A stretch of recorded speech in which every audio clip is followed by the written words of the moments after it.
everybody, I'm Mango Thunderslice, and today we're going to be talking about more about the HIV/AIDS hoax, right? Got a lot of good, awesome comments from viewers on some of the previous videos. Those videos have kind of, despite the length, gone on to get some views, which I'm very happy about, because, you know, this all came back to me with the Q posts, right? He started talking about AIDS and the Red Cross and Haiti and the Clintons and stuff, and it just really just clicked on a light, right? Because, you know, I had read this book, you know, a while ago. I've had it, you know, probably for, I don't know, maybe 6 or 7 years, and it was written in 2009, right after Obama took office, right? So it's almost like a prelude to the Obama presidency, and everything that's happened from that point on, you know, basically is almost being revealed by the QAnon post. So it's very interesting, you know, I thought I'd just continue and read this chapter today and explain how the hoax was perpetrated.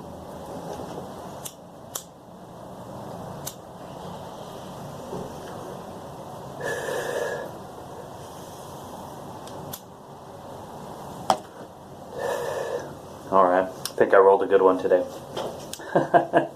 Alright, so just to recap, AIDS, Opium, Diamonds, and Empire, the Deadly Virus of International Greed, by Nancy Turner Banks, medical doctor, right? And again, you know, this is just a book I have, you know, I'll put a link down below. It's not even an affiliate link. I just want people to know this because there's lots of even truth movement people who don't know this stuff, right?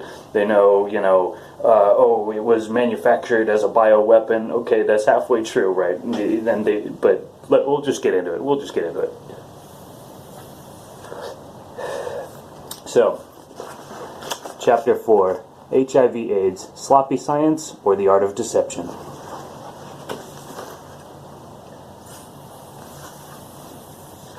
Starts off with a quote from Catherine Austin Fitts, former Undersecretary of Housing and Urban Development.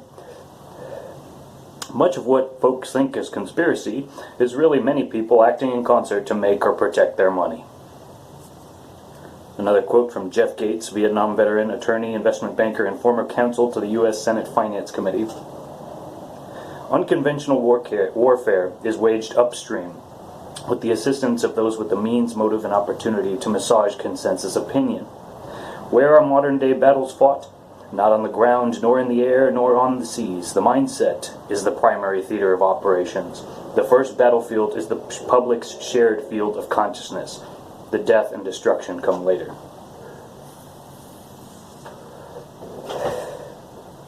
Beginning in 1913, the Rockefeller-backed General Education Board gave millions of dollars to medical schools that disregarded naturopathy, homeopathy, chiropractic, or any non-toxic healing modality in favor of medicine based on the use of surgery, radiation, and especially chemical drugs.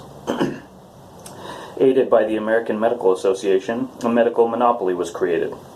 One of the most cleverly diabolical educational schemes was the ingenious marketing technique of training a cadre of unsuspecting physicians as a sales force for the drugs manufactured by the Rockefeller Trust. The system allows the doctor to remain aloof from the dirty business of selling, while giving him the special privilege of writing prescriptions for nostrums he has been trained by the very drug companies who manufacture them to prescribe. Many of these drugs are used for the relief of chronic symptoms. They are not meant to cure, and they must, by chemical composition and electron rotation patterns, counter to the body's basic biorhythms, internal bioelectric conductivity, and biochemical systems. As a result, they have multiple deleterious effects, including death. The effects led to thousands of deaths a year and untold disabilities. The culture has become anesthetized to this level of human waste and accepted as the cost of doing business. As a result of this utilitarian mindset, the metrics for measuring the value of a life become no more than an actuarial notation in a drug company ledger. In the case of vaccine damage, the cost is passed indirectly onto the taxpayer and directly onto the parents who bear the brunt and the cost of each damaged child.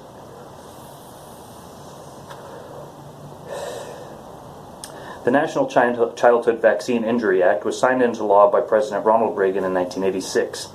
In essence, the law tacitly acknowledged that vaccines can injure and kill individuals by creating a federal vaccine injury compensation system.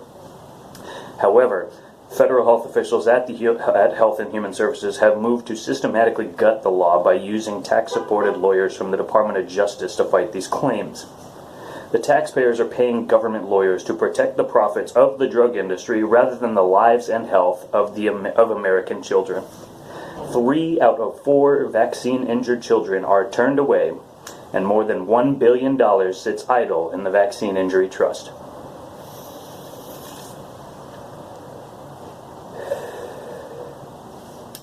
The impression is created by the medical establishment that diseases such as adult-onset diabetes, hypertension, and even cancer cannot be cured and must be managed with lifelong drug intervention, not fully understanding that many chronic diseases can be reduced or reversed with lifestyle and diet modifications, as well as biological compensatory therapy.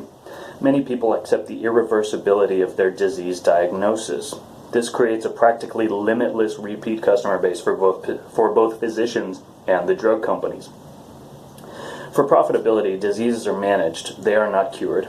Just as the British East India Company learned from selling opium to the Chinese, creating a market with repeat customers who demand and need your product is immensely profitable. It is the essence of free trade. Medical myths are then created with aggressive enthusiasm while denying the public accurate information about less expensive but more valuable compensatory therapies.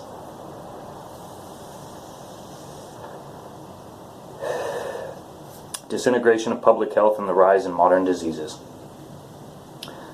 The philosophical framework has had profound consequences on the cost and quality of medical care, including its current inflated price and diminishing quality of care.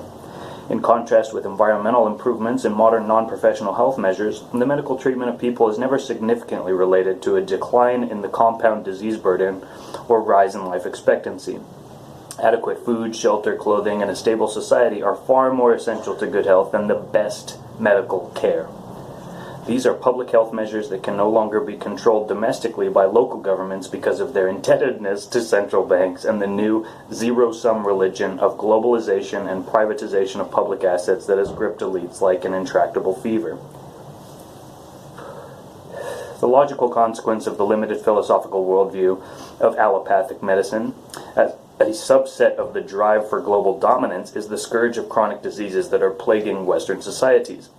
Autism, developmental and learning disabilities, autoimmune diseases, asthma, and obesity in our children, cancer, obesity, and heart disease, and diabetes in adults, and drug addiction to both legal and illegal drugs in both populations. This medical model, subsumed under the domination of the military structure, has led to the outbreak of laboratory-created super diseases such as Marburg and Ebola, which kill horribly and are being used as offensive weapons most often in Africa. It has also led to the creation of an idea, without scientific merit, that a single retrovirus that has never been adequately isolated, the human immunodeficiency virus, is sexually transmitted, conclusively lethal, and the cause of 29 different diseases. This idea is so preposterous that if there was truly an independent scientific intellectual elite, free from the burden of the Church of Money, this idea would have been laughed out of existence when it was first proposed by Robert Gallo and Margaret Heckler, Secretary of Health, Education, and Welfare under the presidency of Ronald Reagan in 1984. HIV/AIDS, sloppy science. It has been 25 long years since medical and political interests in this country promoted an unproven theory as fact, that a tiny retrovirus, which has never been adequately isolated, that has come to be known as HIV and is the cause of a collection of 29 disparate well-known diseases, now recognized in a certain targeted subset only as the acquired immunodeficiency syndrome, or AIDS. One of the diagnostic criteria for stating that someone has AIDS is by being associated with or part of a high-risk group. High-risk groups are men who have sex with men, IV drug users, hemophiliacs, heterosexual Africans, and now African-American women. Although AIDS is sold as a sexually transmitted disease, long-term prospective studies of discordant partners have shown that HIV is not sexually transmitted. Further, what is called HIV is only found 15 to 20% of the time in the semen of HIV-positive patients. If there is no trace of HIV, 80 to 85% of the time, there is little possibility for sexual transmission. The high-risk groups do share a common factor, which is being exposed to excessive amounts of particular oxidative or nitrosative stressors. In the West, it is polydrug use, repeated infections, and indiscriminate antibiotic use, and rectally deposited semen from multiple anonymous donors. In Africa, it is poverty, malnutrition, social disruption, and a host of long-known endemic diseases, as well as environmental toxins and vaccines. Many of the exogenous stressors are genotoxins, the exposure to which can appear as novel RNAs, which have been misinterpreted as HIV protein templates. When a cell is critically threatened by oxidative/nitrosative stressors, genetic recombination, which may include virus proliferation, is one set of events that occurs as an emergency response. Finding endogenous viruses in cells that are undergoing oxidative stress is an expected cellular repair mechanism, not the cause for inventing a new viral plague. The theory advanced by the AIDS religionists is that a tiny HIV retrovirus causes an infection that leads to immune deficiency characterized by a depletion of CD plus T lymphocytes, and then the immune deficiency leads to one of multiple old well-known diseases. This was the old equation. Tuberculosis minus HIV equals tuberculosis. This is the new equation. Tuberculosis plus HIV equals AIDS. Or in Africa, TB minus HIV equals AIDS. Everything is different in Africa. Just having tuberculosis is enough for a diagnosis of AIDS if the patient has the requisite weight loss, fever, and diarrhea of 1 month's duration. Additionally, in Africa, a man or woman is said to have acquired HIV/AIDS by heterosexual contact, even if the partner is HIV negative or if he or she has never had sexual intercourse. The skewed definition makes the correlation with HIV inevitable, regardless of the facts. Further complicating this lymphocyte destruction theory is the fact that many people who have AIDS do not show a decreased lymphocyte count until after the onset of one of the defining diseases. After the Gallo-Heckler announcement, an AIDS industry was created overnight that has given employment to thousands. For starters, Reagan released about $1 billion to give the AIDS private sector industry more government money for the development of their free enterprise antiretroviral drug products. Suddenly, old cancer virus hunters from the National Cancer Institute, whose work was dwindling as a result of the failed cancer virus theory, became AIDS researchers. Years and billions of dollars have been spent trying to find this virus in the immune cells that the virus is claimed to be killing. Big problem. Among the HIV positive, less than 1 in 1,000 of their CD4 immune cells normally show any signs of possible infection. This is much too low of an infection rate to explain any decrease in circulating CD4 plus T cells. However, as will be shown, the theory of oxidative/nitrosative stress leading to a Th1, Th2 counterbalance of the immune system does. In the positive people, the T cells are predominantly maturing into Th2 cells that do not live in the bloodstream. The Th2 helper cells migrate into the bone marrow where the B cells live so that they can stimulate the production of antibodies. There is a concomitant decrease in the production of Th1 cells and the function of cell-mediated immunity. This accounts for an increase in antibody levels in AIDS patients, the simultaneous reduction in cellular-mediated immunity, and the rise of opportunistic infections. This evolutionary biologically programmed counterbalance of the immune system offers a coherent scientific explanation. It is simple and elegant because it adequately explains the pathophysiology of the problem and offers rational treatment methods. However, it is not profitable.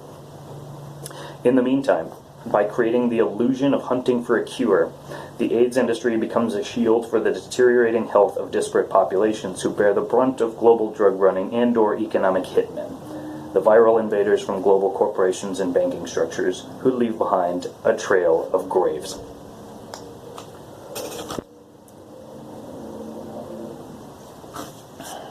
When researching the literature on HIV, what I found was absolutely startling. When HIV/AIDS proponents were speaking about HIV, they were not speaking about a virus because they had never isolated a virus. What they were calling HIV was nothing more than certain cellular characteristics and activities of cells in a laboratory setting produced under very special conditions. In other words, HIV is a chimera, an imaginary monster compounded of incongruous parts. As will be discussed later in a later chapter, the proteins claimed to be specific to HIV can be found at some level in everybody. This is not because everyone has been exposed to HIV, but because what they identify as HIV proteins are unlikely to be retroviral, but cellular in origin. Numerous scientists and researchers have written countless articles and a plethora of books, all politely civil, and assuming that a great mistake has been made. AIDS is not a mistake, and there is nothing civil about its creation and promotion as an idea. It is no less than an act of war. HIV/AIDS is a false construct patched together with sloppy science used by former Nixon's war on cancer virus hunters to transition from one failed medical venture to a new money pit. Overnight, a virus type that was said to cause cell proliferation, cancer, was now claimed to cause cell death, AIDS. It was a lazy and profitable way of explaining the body's response to physiological pro-oxidative stressors that overwhelm the function of the intracellular energy factories or mitochondria. It is a politically useful tool employed by the recurrent destructive energy predictably arising from an underground cesspool of utilitarian eugenics misfits. It is at best an idea promoted to cloud the consequences of elite high crimes and economic exploitation as they constantly create new and enlarging markets to stay ahead of their expanding empire of debt. Sooner or later, every imperial structure becomes too big and too expensive for its own creators to maintain. European empires have depended on the super profits of monopolizing long-distance trade. Illegal drugs are one of the monopoly profit centers, and their long-term use leads to more than individual destruction. Reverse transcriptase enzyme and retroviruses. HIV/AIDS experts claim to have made identification of the new sex and blood plague virus by finding an enzyme known as reverse transcriptase, RT, in the culture medium of cells taken from some of the first identifiable patients. However, Gallo combined the cells of multiple patients and mixed these cells with strong oxidizing agents in a leukemia cell line in his culture medium. The strong oxidizing agents damage DNA and would naturally lead to the increase of the enzyme RT because RT is necessary to make DNA repairs. He also neglected to mention in his original papers that he added hydrocortisone to the cell culture as well. Hydrocortisone inhibits nitric oxide gas produced by Th1 cells and promotes the formation of regenerative proteins. Regenerative proteins, also known as virus-like particles, are what Gallo called HIV. The occurrence of cellular damage and the response of genetically programmed cellular repair mechanisms should have been anticipated. Since 1970, it had been known that the reverse transcription enzyme was capable of transcribing a molecule of RNA into DNA. The researchers who discovered this won a Nobel Prize for the importance of this finding.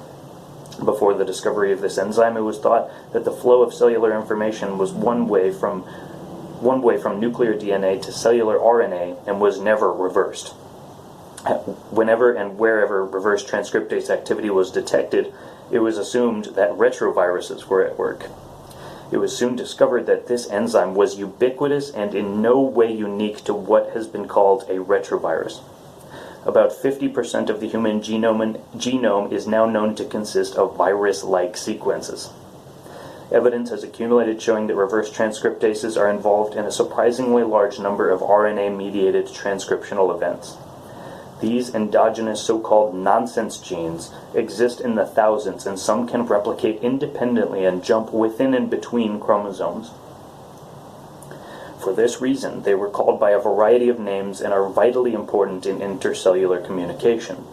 In the laboratory, they can be made to migrate, and when this happens, reverse transcriptase is invariably detected, which underscores that reverse transcriptase is not unique to retroviruses per se.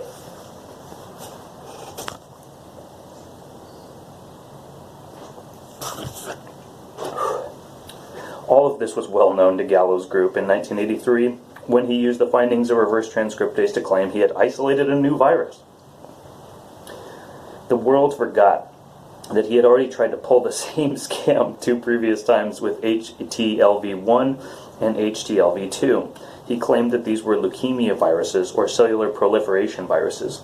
When that charade fell apart, he simply found a new disease pattern to blame on one of his elusive retroviruses. This time it was HTLV3, which eventually came to be known as HIV, the human immunodeficiency virus. This time the virus was said to have an exactly opposite effect. The challenge is for the HIV causes AIDS the challenge is for the HIV causes AIDS proponents to prove, in fact, that HIV is an infectious virus and not a laboratory artifact. People who are HIV positive do have elevated antibodies, but these antibodies are consistent with a Th2 shift in the immune response. In fact, they are an anticipated internal physiological response to persistent external physiological challenges such as narcotics, steroids, prescription drugs, nutritional deprivation, and other biological stressors. And with all environmental stressors, some people are more predisposed than others to express such conditions. In the population of African descent, it is related to the expression of a human lymphocyte antigen, HLA-DR5, and when the fact that blacks make more IgG and IgA antibodies to the same stimulus than whites. Both of these genetic factors were exploited in the development of the HIV antibody test, which has made it appear that blacks who take the test are more than 5 times as likely as whites from the same risk groups to test positive. See the chapter on the HIV antibody test. There are now thousands of people who have refused antiretroviral drugs and have changed their lifestyles and their state of mind and spirit, have altered their nutrition, and are alive and well today. Many are HIV-free as well. The science that is calling HIV an exogenous or infectious deadly virus has yet to prove that A, it is infectious, and B, that it is the cause of AIDS. This may seem surprising, but much of science is based on a theory that works until it reaches the limits of its theoretical possibilities. When the theory reaches its limits of explanation and a new understanding of observed phenomenon is ardently resisted, great damage ensues. People who do not have a terminal illness are told they are going to die, and sometimes they do from fright and cell-damaging drug therapy. Today, most of the people dying of AIDS die from the complications of misguided antiretroviral therapy and the failure of medical practitioners to institute appropriate and timely compensational therapy. The phenomenon of HIV believers shouting down an alternative hypothesis and of labeling prominent and thoughtful scientists and physicians denialists is the antithesis of open scientific discourse. HIV/AIDS is a theory that needs open and rational discussion rather than the strident hysteria that has been called medical discourse. Theories are simply attempts to explain how observed phenomena may work, but the HIV/AIDS theory has devolved into religious dogma. It has to, because the science is so weak, it cannot and will not bear the light of public scrutiny. As a disease being exploited for profit and political purposes, its exposure must be addressed.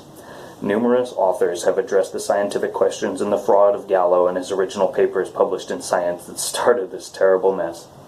None has looked at the context that has created this disaster until now.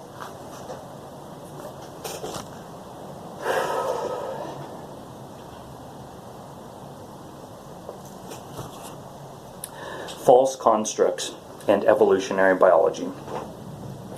The human genome and extragenomic cellular processes are absolutely brilliant. Each tiny cell in the body is alive with activity and has developed over the course of evolutionary eons the most marvelous method of communication. X-ray crystallography has demonstrated that living cells pulsate with energy, color, and movement. Cells communicate by means of viral-like particles, electric currents, chemical emission, photons, and magnetic fields.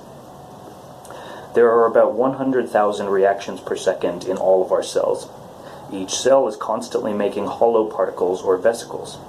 The tiny particles are sent out carrying a cargo along intricate microtubule roads. The microtubule roads are linked to a finer network of actin threads. Both networks carry thousands of moving particles. Cells also make particles that travel through extracellular space to other cells, not to attack them, but to pass on information. The little particles have become known as retroviruses. The observation of the work and function of retroviruses is very important because it is relevant to classical mechanistic genetic theory, namely that nuclear DNA is the master controller of the cell and works in a unidirectional manner by giving orders to RNA to make protein. The idea that RNA could be responding to DNA and giving it orders never occurred to the early genetic theoreticians. However, the nature of living organisms is radically anti-mechanistic. Pyramidal and mechanistic systems work by a hierarchy of controllers, and the controlled that returns the system to set points. One can recognize such mechanistic systems in the predominant institutions of our society. They are undemocratic and non-participatory. Bosses make decisions and workers work, and in between the top and the bottom are line managers relying the unidirectional chain of command.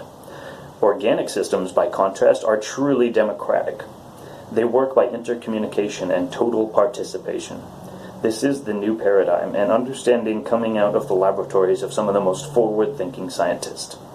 This is the idea of intercommunication and the total participation at the microglian environment of the cell structure that those schooled in and wedded to the notion of hierarchical systems are struggling to come to terms with.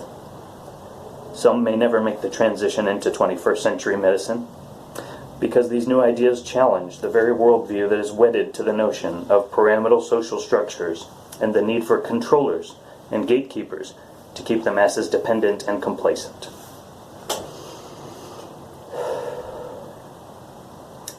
Finding the reverse transcriptase enzyme was a major blow to the hierarchical theory of DNA dominance, because it showed that the total activity of the cell controls the action of DNA, and that communication is constant and bidirectional. Recent experiments with cloning confirm this observation. When genetic material was transferred to a new egg, information from changes in the cytoplasm initiated the functional capabilities of the DNA, rather than the DNA initiating the functions in the cytoplasm, as had been previously thought to occur. But it was the interaction of the DNA and the cytoplasm that created the energy flows in the living organism. In 1970, the discovery of the reverse transcriptase enzyme was a revolutionary idea. This discovery was made when Nixon's war on cancer effort was spending mountains of money to find a cancer-causing virus. The virus cancer theory never made much headway, but Gallo and the virus hunters did not let all that research money go to waste. Instead of acknowledging that the reverse transcriptase enzyme was a DNA repair mechanism, they instead postulated that it belonged to a new category of viruses, which were then called retroviruses. Today it is recognized that retroviruses are a normal part of the cell's repair and communication mechanism. A whole body of literature supporting the evidence on the reverse transcription enzyme and the bidirectional communication of cellular DNA and RNA, mainly from Europe, was suppressed by researchers engaged in Nixon's war on cancer virus hunt. Bidirectional synthesis requires reverse transcriptase. The enzyme, therefore, is not unique to infectious retroviruses, but is common in all forms of life. The very basic science renders Robert Gallo's claim in the original papers of having discovered a new retrovirus because he found reverse transcriptase suspect at the very least. World-renowned virologist Peter Duesberg has raised another important issue concerning retroviruses. Retroviruses were never known to be killer viruses in man. They have been classified as benign passenger viruses. According to Duesberg, even very few oncogenic retroviruses, those endowed with cancer genes, hardly play a role as carcinogens for two reasons. First, viral cancer genes accidentally acquired are never kept by retroviruses after they are generated because they are entirely useless to the virus. Second, even if a rare oncogenic retrovirus infects an immunocompetent animal, a small tumor will appear within days after the infection, only to disappear again as the animal develops antiviral immunity. Antiviral immunity kills both the virus and all virus-infected cells. In other words, retroviruses do not kill the cells in which they reside, as HIV/AIDS proponents claim that HIV does to T cells. By now you're probably asking, so what exactly did Gallo find in his lab? Very simply, in the old phrase from the early days of computers, G-I-G-O. Garbage in, garbage out. What Gallo was calling a new unique retrovirus, or HIV, was no more than a laboratory artifact. He created the conditions for the cells in his experiment to mount a heightened biochemical response, elevated cellular breakdown, viral-like particles, by adding strong oxidizing agents as well as hydrocortisone to the mixture. The oxidizing agents caused cellular damage that led to the need for DNA repair, which is accomplished with the enzyme reverse transcriptase. The breakdown products from the damage caused by the added oxidizing agents that created the tiny non-specific vesicles of various size seen extruded from cells under electron microscopy he called HIV. There is no picture of a distinct isolated HIV to this day.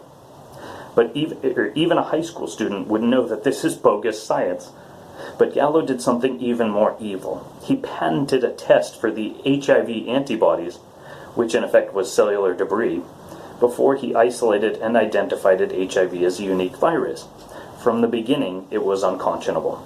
For Gallo, it was the glory, and for the boys at the top of the pyramid, it was about social control and money. By 1988, an Australian researcher, Eleni Papadopoulos-Eulipoulos, unveiled an explanation of AIDS based on the process of oxidative stress. According to Papadopoulos, the stimulants used to induce HIV phenomena, retrovirus-looking objects plus certain proteins that may or may not be affiliated with those objects, in cultures are oxidizing agents, as are the factors uniting American AIDS patients, including street drugs, hemophilia treatments, and rectally deposited semen. Papadopoulos proposed that both HIV phenomena and AIDS conditions are consequences of these and other stressors she would introduce in later papers, such as blood transfusions, anti-AIDS pharmaceuticals, including AZT, non-specific antibodies, not a virus. Even more important, when independent researchers were finally able to get access to Gallo's original research, they discovered that no virus was found in any of Gallo's patients, only antibodies against something he was calling HIV. Antibodies are traditionally a sign that the immune system has rejected the virus. Gallo turned the function of the immune system upside down, and the medical community let him get away with that nonsense for 3 years before they began to speak out. He made the world believe that having immunity to a virus would lead to a disease. From the beginning, HIV science was a giant mind game designed to pacify a desperate and irresponsible homosexual community and to frighten the rest of the world into submission to the tyranny of the medical establishment. Even the selling of AZT, a failed cancer drug developed from a herring sperm extract, was a stroke of mass marketing genius.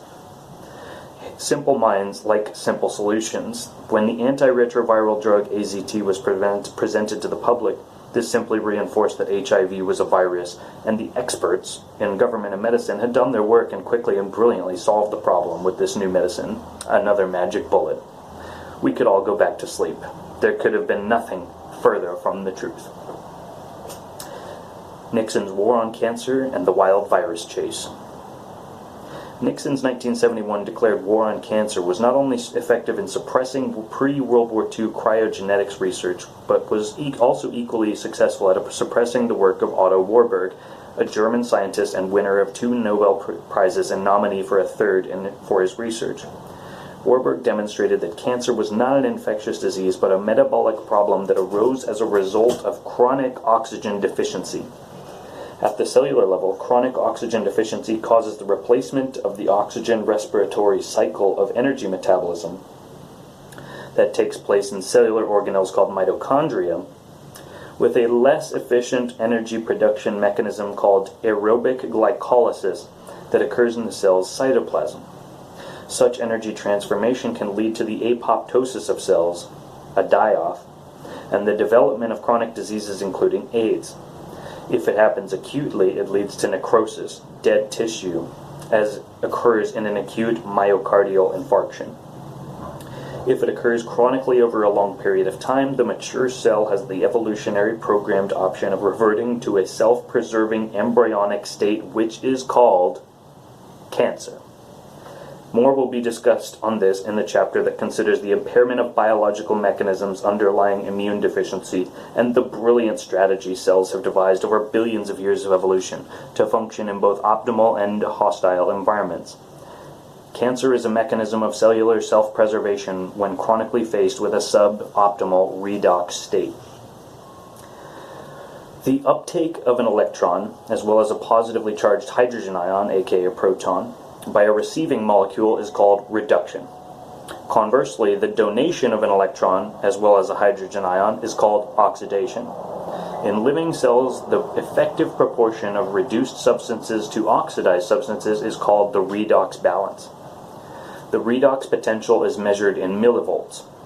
In living cells, the effective proportion of reduced substances to the distinguishing feature of living cells is the dynamic maintenance of energy flows away from thermodynamic equilibrium.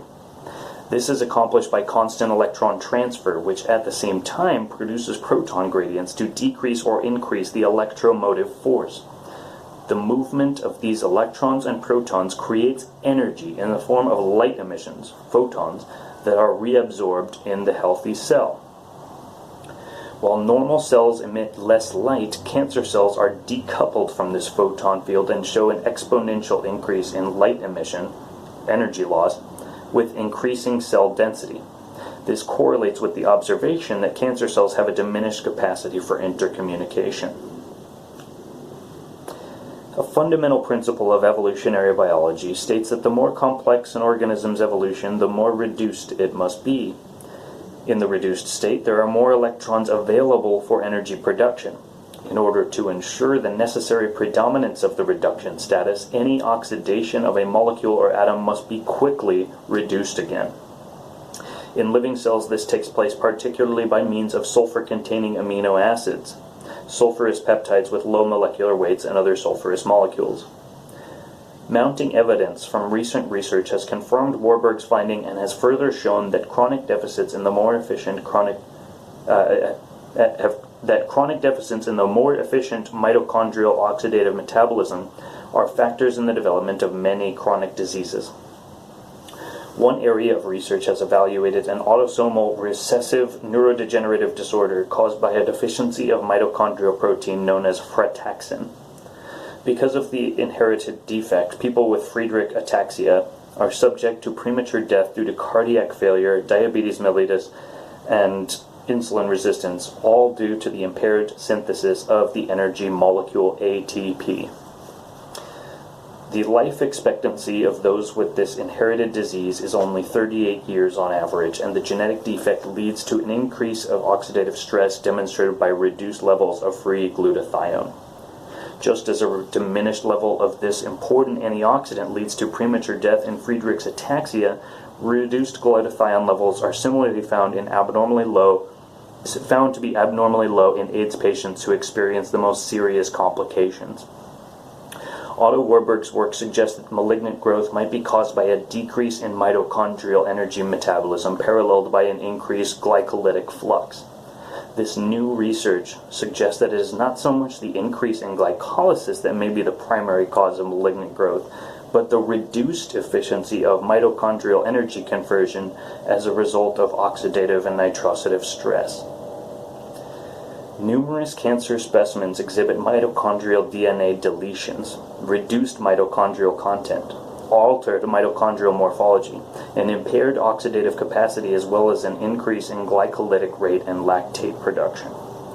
What is becoming eminently more difficult to suppress is the evidence that impaired mitochondrial metabolism, and specifically the Krebs cycle activity, may promote malignant growth, and that oxidative stress is also responsible for the CD4 imbalance in the Th1-Th2 cell population in favor of the Th2 profile and increased antibody production found in AIDS patients. Th2 shift is the consistent metabolic finding in AIDS patients. No virus need apply. Understanding these metabolic pathways is vitally important in understanding AIDS. People diagnosed with AIDS are in a hypercatabolic low oxygen state where the body becomes exhausted in attempting to repair itself. Instead of being given the appropriate antimicrobials along with compensatory nutrients and antioxidants to help the repair process, people who are HIV positive are treated with drugs that bring about the slow asphyxiation of cells that are already oxygen deprived, thus creating a self-fulfilling prophecy. People are dying from iatrogenic AIDS. Antiretroviral drugs cause AIDS.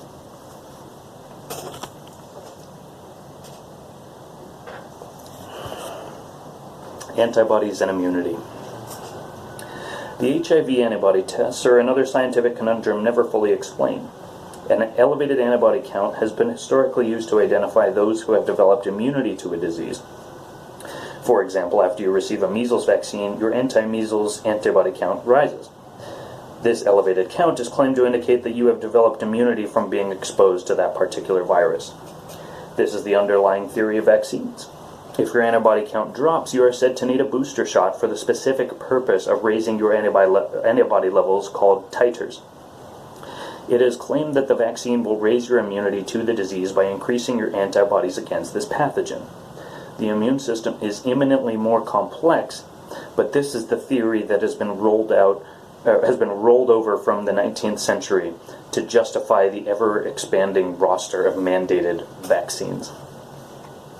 Yet in the case of HIV, when your antibody titers are already elevated, indicating that your body is working normally and has developed immunity to HIV, you are said not to be immune, and are subject to the development of AIDS. A scientific wonder never explained by those promoting this theory. Yet the AIDS promoters are promising a vaccine against AIDS, although they know that any vaccine would produce the exact antibodies, in which case people would be said to be immune from AIDS. Needless to say, the vaccine trials have all been gigantic failures. If you are already confused, that seems to be the point of HIV science. Thus far, there's been no viable vaccine produced, and it will be interesting to see just how long that charade continues. Note, it will continue as long as the money flows to this misguided research. Epidemic Intelligence Service and AIDS. The Epidemic Intelligence Service was founded in 1951 by Alexander Langmuir, a professor of public health. It was referred to as the medical CIA, and was first designed to act as an elite biological warfare countermeasures unit of the CDC.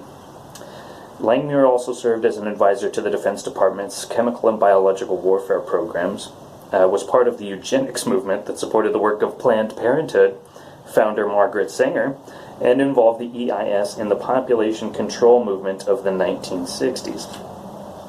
Since 1951, graduates of the two-year program have returned to society in various positions in state and local health departments, hospitals, government positions, the World Health Organization, universities, pharmaceutical companies, tax-exempt foundations, and in the media as staff writers, editors, and TV anchor men and women. EIS alumni are not disinterested parties on the lookout for potential biological threats. Their job is to promote CDC policies. They remain as secretive about their membership in this agency as are members of other clandestine agencies, and because of their frontline positions have promoted fear of impending disaster to boost drug sales when no peril is imminent. Recently they have promoted SARS, smallpox, swine flu, and the bird flu. The promotion of AIDS as a sex and blood plague has been one of their long-term projects. The scientific facts about HIV and AIDS have not gotten in the way of the disease purveyors of the EIS and the marketing mavens of the pharmaceutical industry selling drugs to the medically hexed that in fact ultimately contributes to their demise. One must wonder why millions of dollars of government and private money have poured into AIDS research so out of proportion to the number of people who die from this disease in comparison with heart disease or cancer. Since 1980, more people have died each year in car accidents, and 4 times more Americans have been killed by prescription drugs than from AIDS. According to a 1998 ranking of U.S. fatalities, AIDS was number 17, with 16,685 deaths compared with heart disease, 725,790 deaths, diabetes, 62,332, or Alzheimer's disease, 22,527. Despite the small number of cases and deaths, federal funding for AIDS has been disproportionately excessive compared with other ailments that kill more Americans. For example, the National Institute of Health, NIH, allocates $2,400 per patient in research money to AIDS compared with $230 for breast cancer, $108 for heart disease, and $28 for diabetes. Moreover, under the pretext of a growing pandemic, those with AIDS receive special emergency funds through the Ryan White Care Act and ADAP that people with other diseases do not. I am not implying that people with a positive HIV test should be ignored, but one must consider that there is always more than one agenda being served. There are political reasons for keeping HIV/AIDS on the public's mind. There are political and economic reasons that are being promoted as a Herculean problem in Africa. There are political reasons why it has become a problem among black American women who have likely, as a result of its eugenics origin, always been one of the ultimate targets. Drug use among young black women has been rapidly rising, consonant with their rising risk for testing HIV positive. As an allopathic physician, when the AIDS story broke, I believed it. I lived in New York and I had friends who supposedly died of the dreaded disease. I was busy finishing my residency and started my practice, and I trusted what the experts were telling me at medical conferences. It was not until I faced my own health challenge unrelated to HIV that I began to look for alternative ways to heal myself. I began to examine the history and dynamics of the profession I had chosen. My studies brought me to the realization that the allopathic medical profession is controlled from the top by the same interests that control banking, oil, precious metals, the military, and associated intelligence agencies. The World Health Organization, the World Bank, the International Monetary Fund, and the various foundations and think tanks that frame and limit all of intellectual inquiry in the United States and throughout their empire. I found a 1989 report by the National Research Council that more explicitly revealed the hidden agenda behind AIDS. Originally sponsored by the Rockefeller and Russell Sage Foundations and then funded by the Public Health Service, AIDS, sexual and intravenous drug use, laid out a plan for yet another social engineering scheme on a massive scale, using AIDS as the excuse. The devastating effect of an epidemic on a community can evoke strong political and social responses, the committee noted. An epidemic necessitates the rapid mobilization of the community to counter the spread of illness and death. The power of such a method to force cultural values is an extension of the shock doctrine based on manipulation and fear. Ideally, health promotion messages should heighten an individual's perceptions of threat and his or her capacity to respond to that threat, thus modulating the level of fear. What is not yet known is how to introduce fear in the right way in a particular message intended for a particular audience. Acquiring that knowledge will require planned variation of AIDS education programs that are carefully executed and then carefully evaluated. The report went on to express how to attack societal moral values related to speaking and writing about sexuality in explicit terms. Again, they were advocating a direct attack on our children when they stated, "Despite recent indications of greatly increased tolerance for sexual explicitness in the media and literature, that reluctance remains strong in much of the population.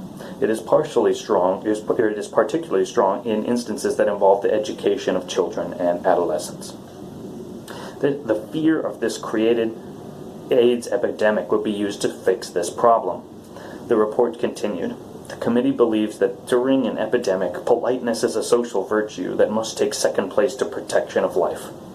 Just as Harry Hopkins used tuberculosis as a public boondoggle, Donald Francis, an epidemic intelligence officer and officer of the Centers for Disease Control in Atlanta, saw the possibilities in harnessing other epidemics to advance similar agendas. He shamelessly declared, 'If we establish new mechanisms to handle the HIV epidemic, these can serve as models for other diseases.' This is why the rational voices of Peter Duesberg, the Perth Group, Stefan Lanka, Heinrich Kremer, and countless other researchers calling for reasoned scientific discussion about AIDS were silenced. AIDS was intended to be used as another mass social engineering program. It was never designed to answer the obvious medical questions. The Rockefeller-sponsored National Research Council's report, AIDS, Sexual and Intravenous Drug Use, makes it clear that this crisis would be used to undermine the sexual mores of the culture. Just as opium was used to destroy China, the drug culture is being used to destroy the social fabric of the United States. I am now old enough to remember a time as a child, when I felt perfectly safe going alone to the corner store to buy a popsicle. On a scale of 1 to 10, my safety factor was 10. Today, what Catherine Austin Fitts, former Undersecretary of the Housing and Urban Development Department, calls the Popsicle Index, has been completely reversed. The Popsicle Index is the percentage of people in a community who believe that a child can leave the home, go to the nearest place to buy a popsicle, and come home alone safely. The influx of drugs leading to the AIDS crisis, combined with the deindustrialization of the economic core and the religion of globalization, are the continuum of this same process that has been driving down this index of community safety and quality of life factors over the last 40 years. We now have 2 generations of Americans who think that drug-infested communities and gun violence are a normal way of life. The history of the families and their extended business relationships that seek profit by unhinging cultures through flooding them with drugs and shocking people into submission with contrived events runs back at least to the horrible savagery of the British East India Company and its drive for global resource domination.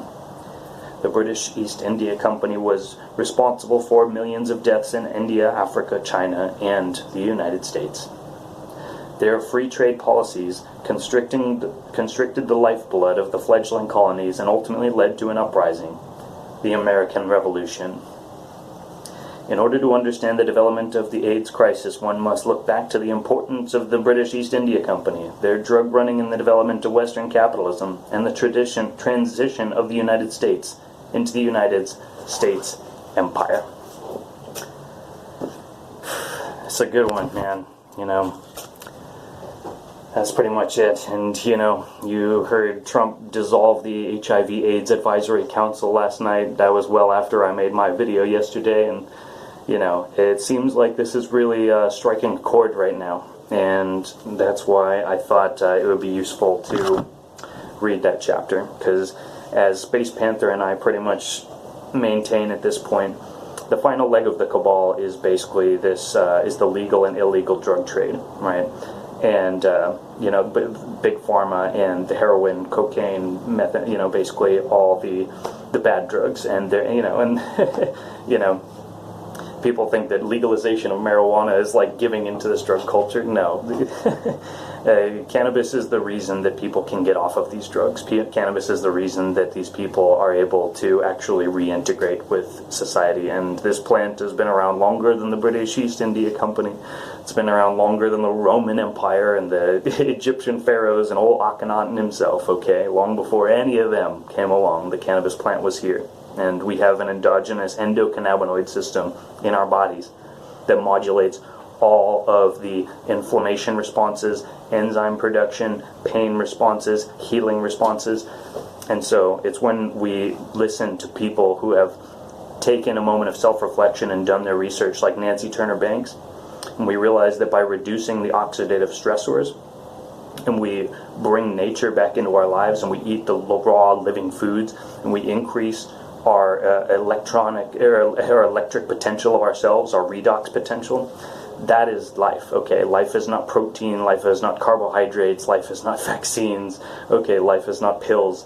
Life is the fruit, life is the vegetable, life is the seed, life is the mushroom, okay? And it's all growing, and all of it is in constant flux. None of it is a machine, and you were born connected to that world. You still have that connection to that world. I still have that connection to that world, and I've maintained it so that I didn't have to kill my inner child, so to speak, through trauma. I have maintained my identity from my childhood, right? And I've just learned how to deal with this fucked up world and, still have a good time doing it. So I hope you guys really enjoyed this video. I hope you learned something from it. Share it if you got something from it. I'm really happy for all of our subscribers and all the comments and everything. So, yeah, let's keep the conversation going. I'm always down for respectful conversation. And much love and blessings to you all. Cheers.